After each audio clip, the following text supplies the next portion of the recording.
partenariat avec des nouveaux partenaires. Vous allez suivre les éléments de cette situation, de cette question au cours de cette édition d'actualité. Question de drones qui ont été abattus à l'aéroport de Bamboka à Kisangani. Alors, il y a eu débat ce matin sur plusieurs plateformes des réseaux sociaux. Des gens qui se présentent comme étant des experts en matière de la nouvelle technologie militaire sont en train d'expliquer le paramètre autour de ces drones qui sont achetés du côté du Pakistan, d'autres du côté de la Turquie, mais également du côté de l'Inde, des drones qui sont fabriqués par une entreprise qui avait contacté la RDC en 2024 pour un partenariat dans ces mêmes domaines, et apparemment la RDC avait décliné cette proposition. Aujourd'hui, où nous en sommes, pendant que ces entreprises aident le Rwanda justement à fabriquer à partir du Rwanda ces drones qui ont été, gloire à Dieu, battus et anéantis au niveau de l'aéroport de Bamboka. Corbeil Diamba qui essaye de tromper la vigilance de ceux qui sont naïfs en disant qu'ils sont en train de revendiquer le contrôle de l'aéroport de Kisangani.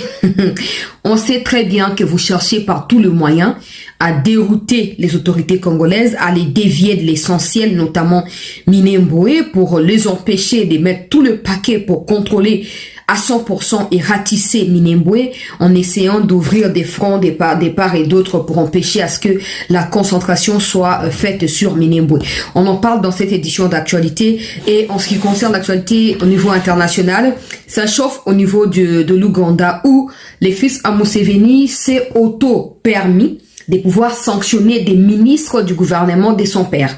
Tout simplement, il s'est disputé, on va dire, d'être là-bas, Swani, un ministre de la communication, que le fils à Museveni, qui n'est pas le premier ministre, a chassé du gouvernement pour remplacer prochainement avec quelqu'un d'autre.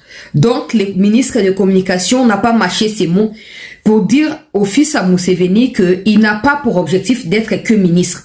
Il a d'autres ambitions qui sont plus grandes que le fait d'être simplement ministre. Et dans les jours à venir, parce qu'il n'est plus au sein du gouvernement, les fils à Museveni comprendra le pourquoi.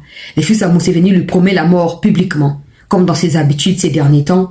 Pendant ces temps, au niveau du Congrès américain, la pression est maximisée sur Museveni afin qu'il sanctionne son fils qui est pressenti pour être son successeur. On en parle dans cette édition d'actualité. Merci à tous de vous joindre à nous. Merci de continuer à vous abonner massivement, de partager, de liker et de souscrire, pourquoi pas, pour accompagner notre travail sur cette plateforme. Alors, le chef de l'État, Félix Tshisekedi, selon sa porte-parole, selon également le compte officiel de la présidence, est arrivé à Washington hier soir, et aujourd'hui, c'est le jour de la rencontre